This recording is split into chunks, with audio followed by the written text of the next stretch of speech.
conservation has a scope, even though it is not right now. Future there are a lot of scope for conservation. So there are so many temples or heritage buildings. Heritage buildings na periya structure da heritage building illa, even a small house are there. So adile irundha ellarkume and value puriyanum.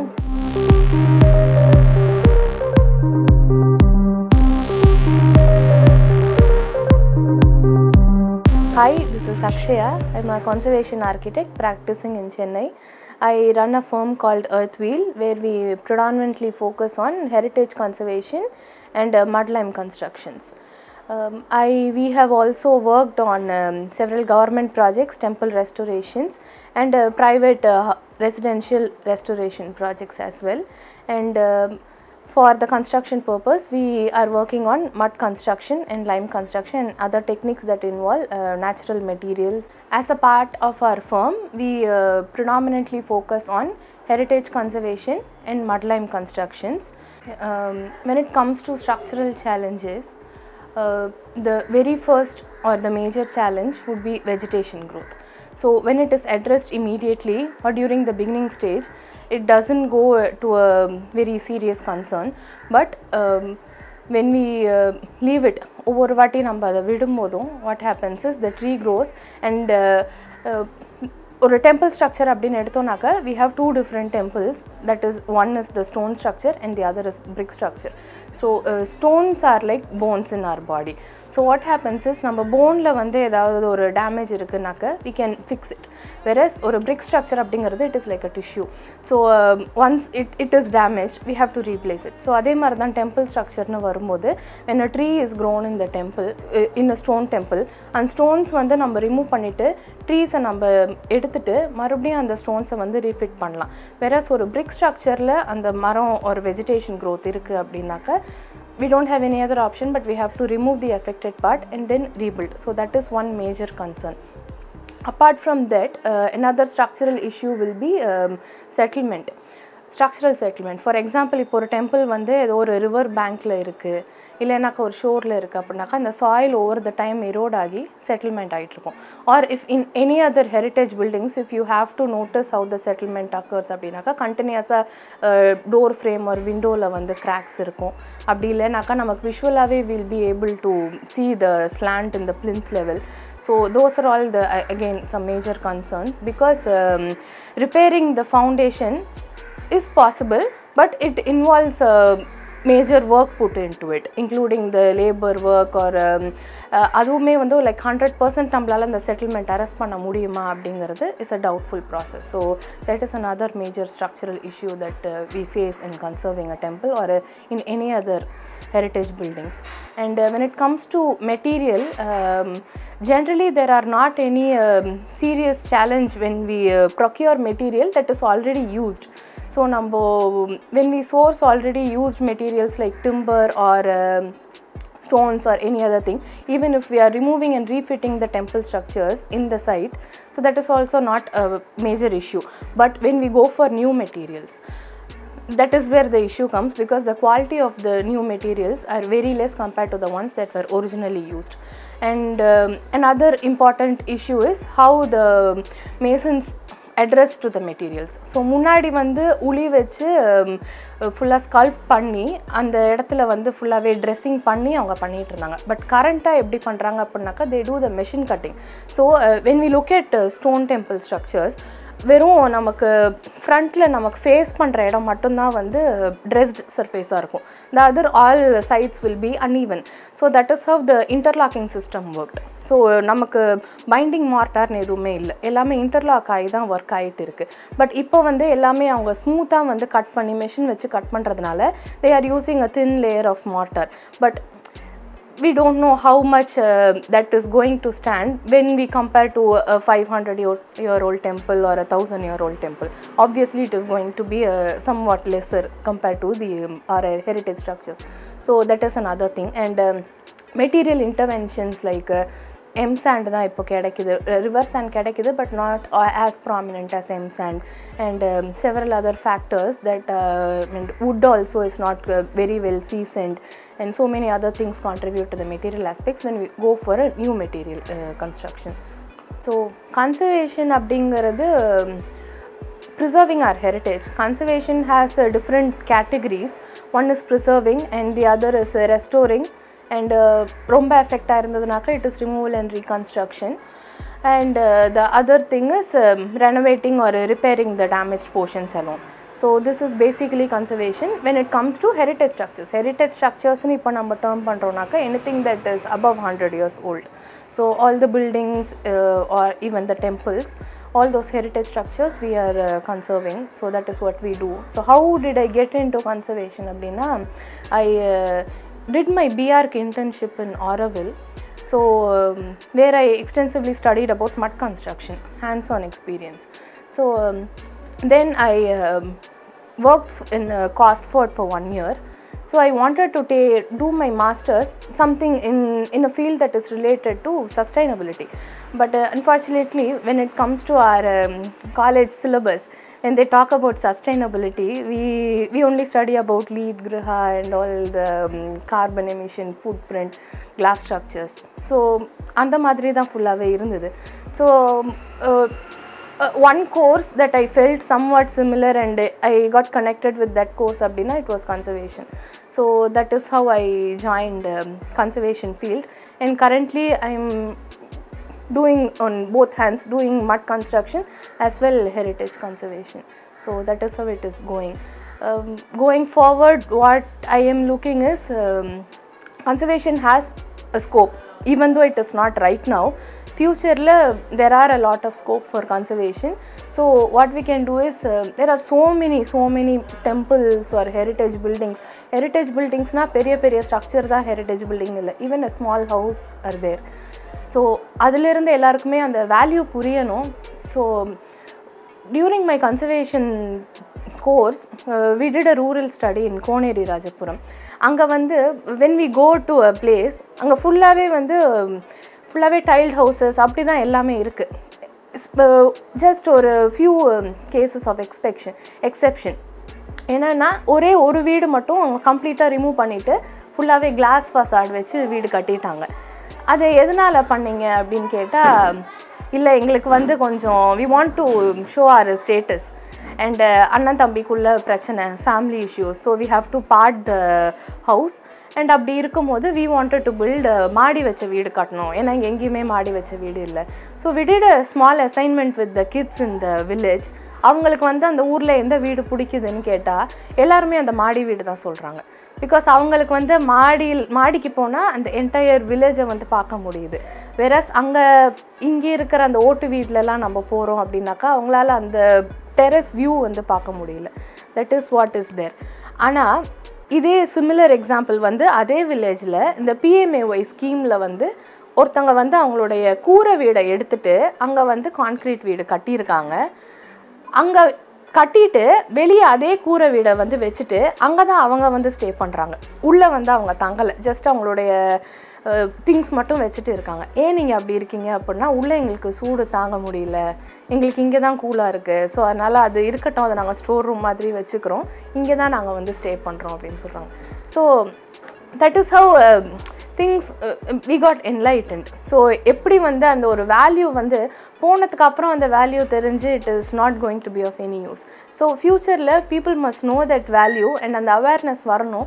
So whatever buildings இப்போ எஞ்சி ஒரு 20% இருந்தாலும் அந்த 20% எப்படி நம்ம அதுக்கான respect கொடுத்து நம்ம அதை எப்படி கோயிங் ஃபார்வர்ட் எடுத்துகிட்டு போகணும் அப்படிங்கிறது is a major dream for me. So which I wanted to do in the future. So humidity is a major cause when it comes to deterioration in heritage buildings. So people keep all the windows and doors closed even after renovating. Close பண்ணிட்டே இருக்கிறதுனால ஒரு மழை வந்தது இல்லைனாக்கா அந்த changes of the atmospheric டெம்பரேச்சர்னால என்ன ஆகுது அப்படின்னா, நமக்கு லைட் வராத இடத்துல நமக்கு மாய்ஸ்சர் கண்டென்ட் ஒரு ஹியூமிடிட்டி உள்ள ஸ்டே ஆகிட்டே இருக்குது, which gives way to a lot of pests and other insects to come in. For example, bats are a great enemy in heritage buildings because அங்கே அவங்களுக்கு அந்த டெம்பரேச்சர் மெயின்டைன் ஆகிறதுனால it keeps surrounding the building. But bats ஓடைய shit is highly acidic and corrosive in nature. So adanala vandu we are facing a lot of damages in the structures. Another reason is anga fullave namakku dark ave maintain ஆயிட்டு இருக்கிறதுனால so many other insects and the smellume vandu causes a great damage to the indoor environment of the heritage building. And the other is dampness. Dampness is again a major enemy for heritage buildings. அது என்ன ஆகும் அப்படின்னாக்க நமக்கு we have rising dampness and penetrating dampness. So நமக்கு monsoon வந்து வருது அப்படின்னாக்கா monsoon should not be an issue in heritage building unless and until the building is maintained very well. So நமக்கு இப்போது ஃபவுண்டேஷன் வந்து நமக்கு ப்ராப்பராக இல்லைனாக்கா ரோட் லெவல் வந்து நமக்கு existing ground level of the heritage ஸ்ட்ரக்சரை விட இப்போ கட்டியிருக்கிற கிரவுண்ட் லெவல் வந்து ரொம்ப அதிகமாக ஏறிடுச்சு அப்படின்னா அந்த ஒரு மழைக்கே வந்து நமக்கு ஓதம் வந்து ஏற ஆரம்பிச்சிடும். So that is called penetrating dampness. So இப்போது அதனால் நமக்கு அந்த மாய்ஸ்சர் வந்து கிரவுண்ட்லேருந்து ஏற ஆரம்பிக்குது அப்படின்னா that is called rising dampness. Penetrating dampness வந்து எப்படி வருது அப்படின்னா இப்போ ஒரு மழை வருது, நமக்கு ஒரு மெட்ராஸ் டெரஸ் ரூஃப் இல்லைனாக்கா நம்ம ஸ்டோன் ஸ்லாப் போடுறோம், அந்த வெதரிங் கோர்ஸ் வந்து டிட்டோரேட் ஆகிருக்கு. அப்படி இல்லைனாக்கா எக்ஸசிவ் டெட் வெயிட் வந்து அது மேலே வச்சுருக்காங்க over a period of time. அப்படிலாம் ஆகும்போது உங்களுக்கு அந்த சீலிங் வந்து வீக் ஆகும். இல்லைனா ஏதாவது ஒரு இடத்துல வந்து கிராக் விட்டுருக்கும், இல்லைனா எங்கேயாவது சிமெண்ட் போட்டு பேட்ச் ஒர்க் பண்ணியிருப்பாங்க. So that is not going to sit with the lime that is originally there. So அந்த இடத்துலேருந்து நமக்கு லீக்கேஜ் வரும். Or we also have the penetrating dampness coming from the moisture that is happening. So இது ரெண்டுமே they are going to cause a great cost for in deteriorating the structural stability of the buildings. So what I would suggest is please everyone, even if you have restored your heritage building இல்லனா நீங்க ரெஸ்டோரே பண்ணல அப்படியே இருக்குனாலுமே at least during the day time they have to open at least their windows and let all the natural light and the wind to pass over the building. அப்படி பண்ணிட்டு இருந்தாலே நமக்கு majority of the problems வந்து stop பண்ண முடியும்.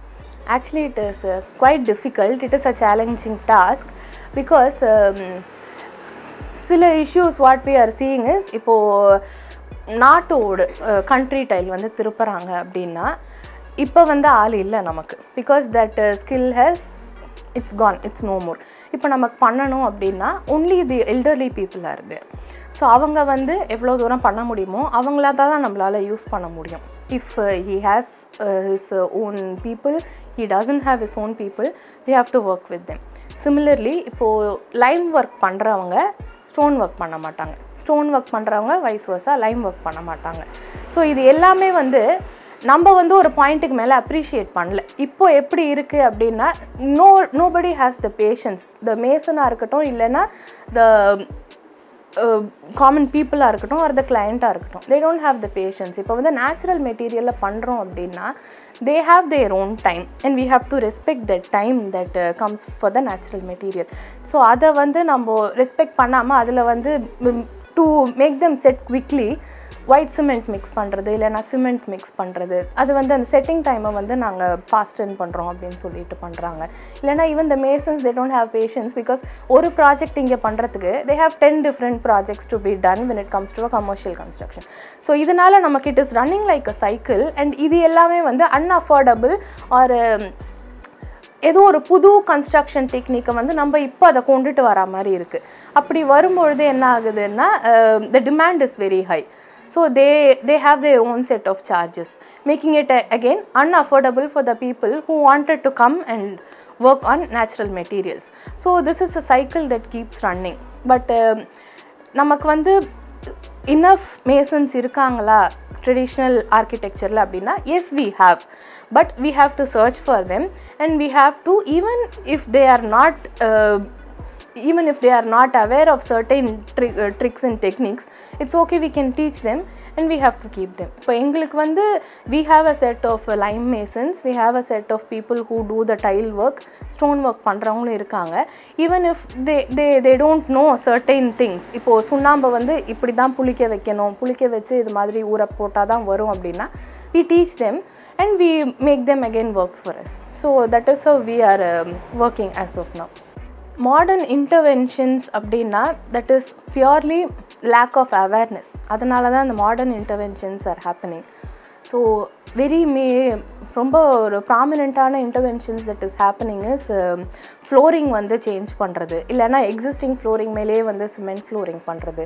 And as I mentioned earlier, status சிக்னிஃபிகன்ஸ்க்காக வந்து சில சேஞ்சஸ் பண்ணுறது, applying different coats of paints over stone structures because you want them to look shining.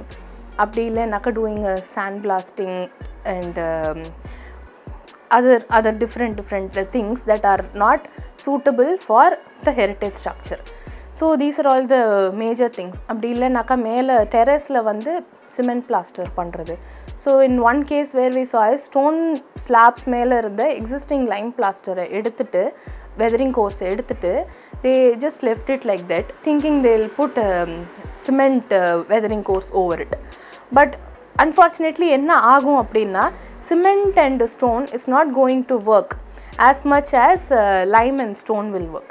Similarly, இப்போ நம்ம ஒரு heritage building இருக்கு, it is made of brick and lime or lime core with stone walls on either sides.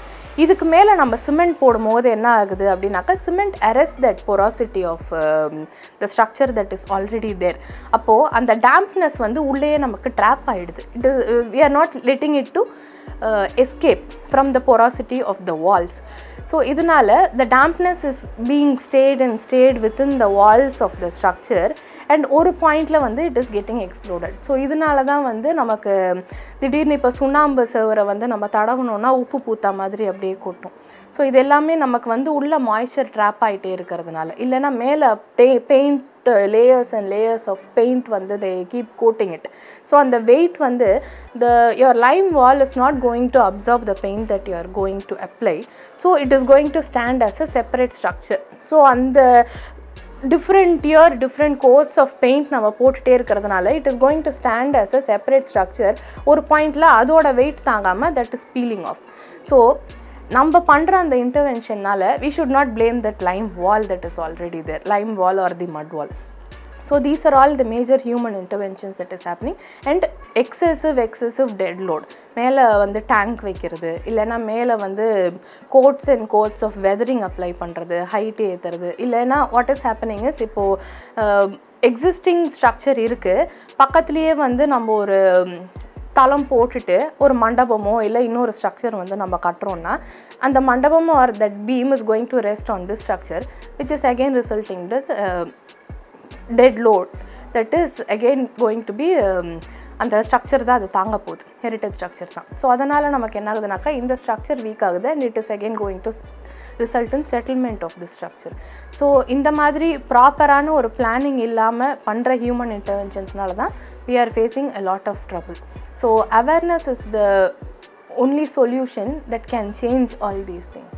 Definitely locals will play a major role when it comes to maintenance of the heritage structure. For example, இப்போ ஒரு ஊரில் வந்து கோயில் இருக்குது, அந்த கோயிலில் வந்து சின்னதாக ஒரு செடி முளைக்கும் போதே அந்த ஊர்க்காரங்க அதை பிடுங்கி போட்டுட்டாங்க அப்படின்னா, it is not going to turn into a huge tree and it is not going to make the wall bulge out or fall off. So அந்த கம்யூனிட்டியில் இருக்கிறவங்க லோக்கலைட்ஸ் தான் வந்து அவங்க they are the major stakeholders in fact. So அவங்க எந்த அளவுக்கு care எடுத்துக்கிறாங்க, அவங்கள நம்ம எந்த அளவுக்கு எஜுகேட் பண்ணுறோங்கிறதுல தான் வந்து எவ்ரிதிங் இஸ் தேர். ஸோ சின்னதாக ஒரு செடியிலேருந்து சுற்றி நம்ம எந்த மரம் வைக்கிறோம், பக்கத்துலேயே மரம் வைக்கலாமா, இல்லைனா உள்ளேயே வந்து ஒரு ட்ரெயின் சிஸ்டம் வந்து அவங்களா க்ரியேட் பண்ணுறது, டேப் வைக்கிறது, இல்லைனா எக்ஸிஸ்டிங் ட்ரெயினை வந்து க்ளோஸ் பண்ணுறது.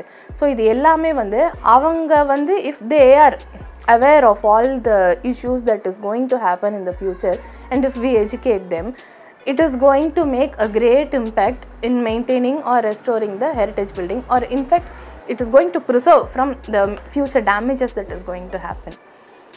So they are interested actually, அவங்களுடைய பக்கத்தில் இருக்கிற கோயிலை வந்து அவங்களுக்கு சேஃப்கார்ட் பண்ணணுங்கிற இன்ட்ரெஸ்ட்டில் what they are doing is, at least நான் அந்த சிமெண்ட் போட்டாவது அதை வந்து நான் ப்ரொடெக்ட் பண்ணுறேன் விழாமல் இருக்கிறதுக்கு, இல்லைனா ஒரு சின்ன கிராக் தான் இருக்கும் அந்த இடத்துல வந்து நான் ஸ்கஃபோல்டிங் வச்சாவது அது விழாமல் பார்த்துக்கிறேன், எனக்கு பயமாக இருக்குது இது தாங்குமான்னு தெரியல அப்படிங்கிற மாதிரி நிறையா அவங்களுடைய இன்வால்மெண்ட்டில் தான் பண்ணுறாங்க. பட் அதையே அவங்க ப்ராப்பராக பண்ணாங்கன்னா it has way more to go.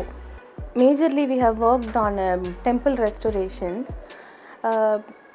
Near Chengalpattu we have worked in a temple restoration complete which has been damaged by tree growth. Like as I initially said, fortunately அந்த உள்ள இருக்கிற lime core வந்து did not get affected, but அந்த கோருக்கும் ஸ்டோனுக்கும் நடுவில் உள்ள கேப்பில் வந்து the tree has grown. So it was quite easy because what we did is we documented the entire structure. So initially first step of conservation வந்து is documentation, because that is how we get to know the extent of damages, எந்த மாதிரி damage எதனால் வந்திருக்கு, so how should we address that damage. So the entire data we get only from documenting that structure. பண்ணிட்டு plus what we do is we number all the stones, we remove the stones, we take off the tree core வந்து strengthen பண்ணுவோம் by adding the broken portions of the lime coreல மட்டும் நம்ம strengthen பண்ணிட்டு using the same materials again வந்து we refit the stones as per the numbers that has been already done. So this was one complete project that we did near Chengalpattu. And apart from that, another interesting fact I want to tell is foundation of the temples. Foundation வந்து மேஜராக வந்து பப்ளிக்கு வந்து awareness இல்லாதது ஒரு main reason வந்து என்னன்னாக்கா, கோயிலுக்கு எப்போவுமே ஃபவுண்டேஷன் ரொம்ப கொடுக்க மாட்டாங்க. It is hardly 10 to 15 centimeters, ஒரே சிங்கிள் ஸ்டோன் தான் கீழே இருக்கும் below your plinth level or the அடிஸ்தானம் லெவல். அது கீழே வந்து ஆற்று மண் கொட்டி ரேம்ப் பண்ணியிருப்பாங்க. ஸோ தட் இஸ் ஹவ் ஒரு டெம்பிள் வந்து ஸ்டாண்ட் ஆகுது அப்படின்னாக்கா it is purely in the basis of compression. So அந்த ஆற்று மண் இருக்குது, அதுக்கு மேலே அந்த ஃபவுண்டேஷன் ஸ்லாப் இருக்குது, அதுக்கப்புறமா we have the walls, either brick wall or the stone wall. Stone wall இருக்குனாக்கா we have two sides stone wall. நம்ம நேராக பார்க்கும்போது we can only see the stones. வெளியிலேருந்து பார்த்தாலும் கல் இருக்கும், உள்ளேருந்து பார்த்தாலும் கல் இருக்கும். It is not just about that. உள்ளே இருக்கிற அந்த lime core which plays a major role in holding the entire structure. அதுக்கு மேலே வந்து apart from the walls we have the pillars இருக்கு. இப்போ pillars வந்து if it stands well, it is not because உள்ள வந்து they have feet and feet of foundation இருக்குன்னு அர்த்தம் இல்லை. கீழே போட்டிருக்கிற அந்த ஸ்டோன் ஸ்லாப், அந்த ஸ்டோன் ஸ்லாப் வந்து எப்படி நிற்குதுனாக்கா மேலே இருக்கிற பில்லருடைய வெயிட்டில், பில்லர் எப்படி நிற்கும்னாக்கா மேலே உள்ள கேபிட்டல் அண்ட் பீமோடைய வெயிட்டில், இந்த என்டையர் ஸ்ட்ரக்சர் எப்படி நிற்கும்னாக்கா மேலே நம்ம போடுற அந்த பாவுக்களுடைய லோடில். So the temple functions entirely based on the compression that is evenly distributed, the load that is evenly distributed, and the very minimal yet stable foundation that is laid. So நம்ம ஜென்ரலாக பார்க்கும்போது இதுக்கு ஃபவுண்டேஷனே இல்லை, இதெல்லாம் நிற்காது அப்படின்னா, it is standing for 1000 years, it is going to stand for another 1000 years. அப்போது அந்த ஃபவுண்டேஷன் அதுக்கு போதுமானது. ஸோ அதை வந்து நம்ம தப்பாக மிஸ்லீட் பண்ணிவிட்டு அந்த எடுத்துகிட்டு நம்ம வந்து பைல் ஃபவுண்டேஷனோ இல்லை கான்க்ரீட் ஃபவுண்டேஷனோ போடுறதுனால it is never going to stand, because we have a time tested example in front of us. So that is another major reason. அப்படி இருக்கிறதுனால தான் வந்து we don't find any settlements also happening, because அங்கே ஃபவுண்டேஷனே இல்லைங்கிறப்ப அங்கே settlement வந்து is not going to happen. So that is one important thing that everyone should know. So apart from that, settlement வந்து arrest பண்ணுறது, இப்போது once a settlement has happened அப்படின்னா we have to first examine கீழே வந்து நமக்கு rock base இருக்கா, அந்த settlement வந்து கண்டினியூஸ் செட்டில்மெண்ட்டா இல்லை அந்த செட்டில்மெண்ட் வந்து முடிஞ்சிருச்சா அப்படின்னு. if the settlement has ended, we don't have to worry about it. But அந்த செட்டில்மெண்ட் இன்னுமே நடந்துகிட்டே இருக்குது அப்படின்னா தான் we have to work on fixing that issue. Another interesting project that we have documented it, we are yet to begin working on it. Abdina, it is a brick structure temple which is near Trichy. It is completely made of bricks. So it is a 1000-year-old structure, completely made of brick and mud mortar. And the mud mortar வந்து the stability of the mud mortar வந்து எந்த அளவுக்கு இருக்குனாக்க, even though the outer portions of the temple has been fallen off due to the reason which is unknown till now, still அங்கே இருக்கிற அந்த எஞ்சி இருக்கிற portion வந்து இன்னுமே வந்து it is standing so well, and அதை நம்ம டிஸ்டர்ப் பண்ணாமல் விட்டால் it will last for another 100 years easily. So yeah, that is the power of mud mortar and the type of bricks they have used and the alignment of the bricks that they have used in the structure. So this is a very interesting project that we are going to work on. But adula vandu we don't find any structural damages as well. So what we can do in this structure is நம்ம எதுவுமே பண்ண வேண்டாம், வெளியே உள்ள அந்த fallen போர்ஷன்ஸை மட்டும் நம்ம similar material use பண்ணி நம்ம அப்படியே ரீபில்ட் பண்ணி எடுத்துகிட்டு வந்தோம்னாலே that will be the maximum justice that can be done for the temple.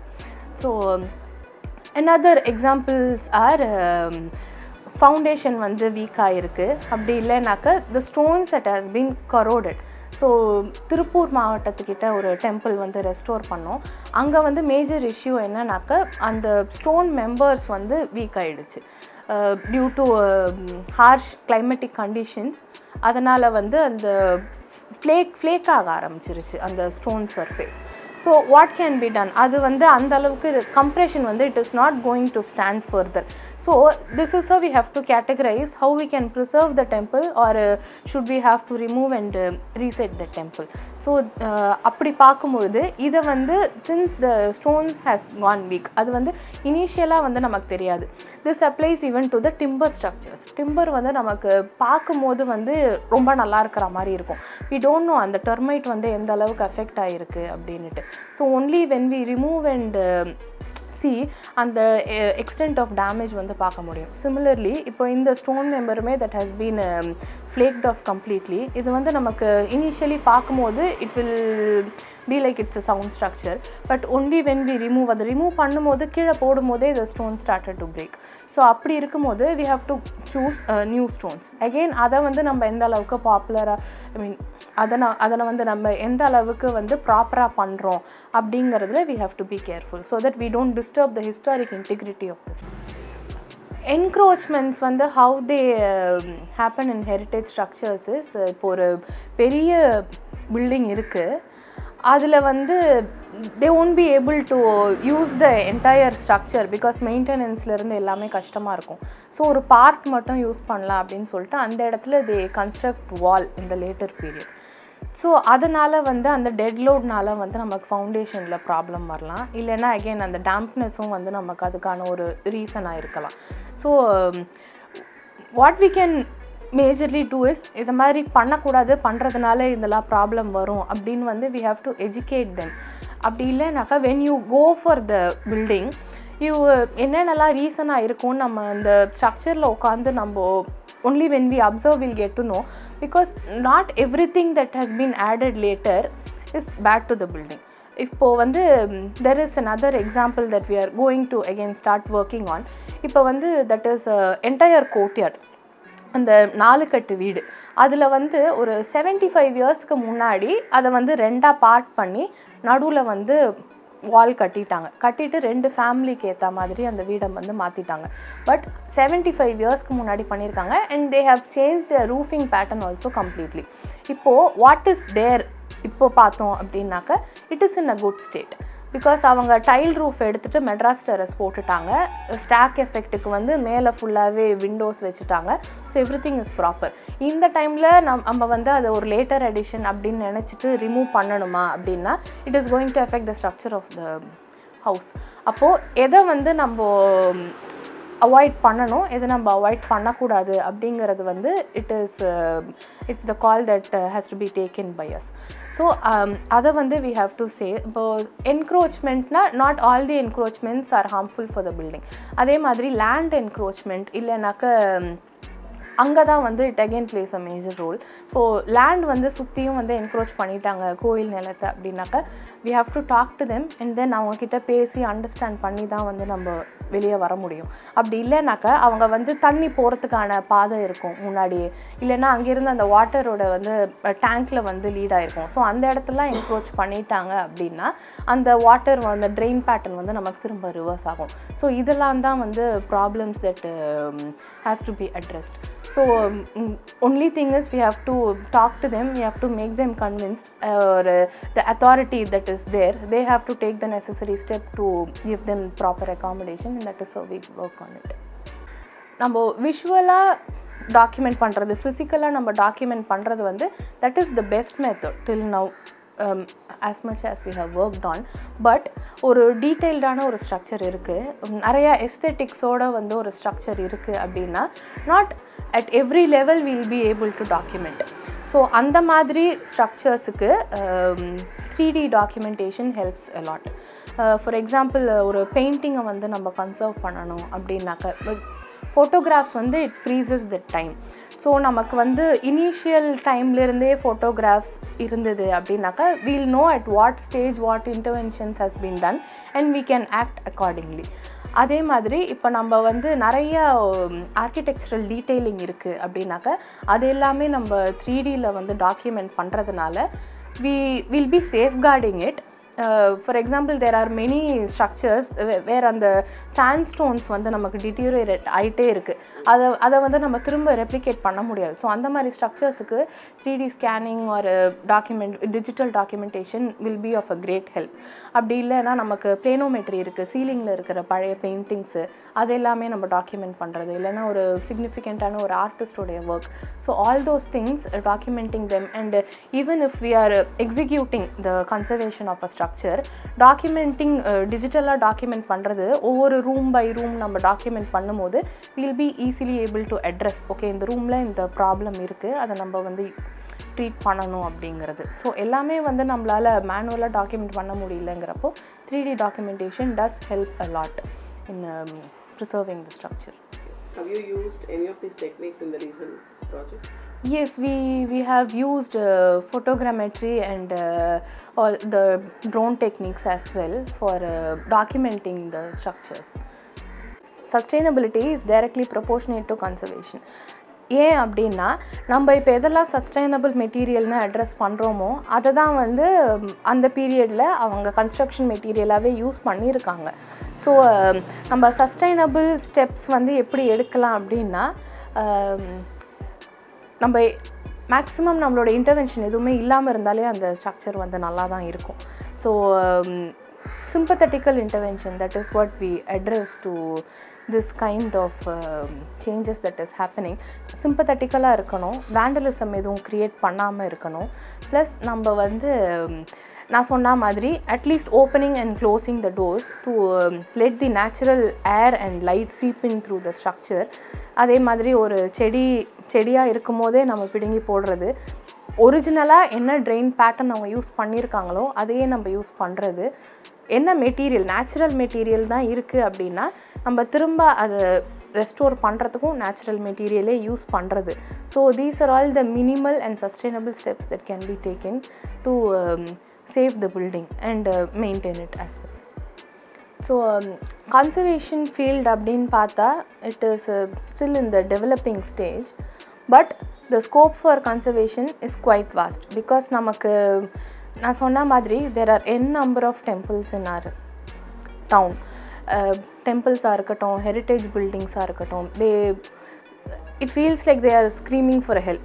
So there must be someone to address all those issues, to give the building what it needs.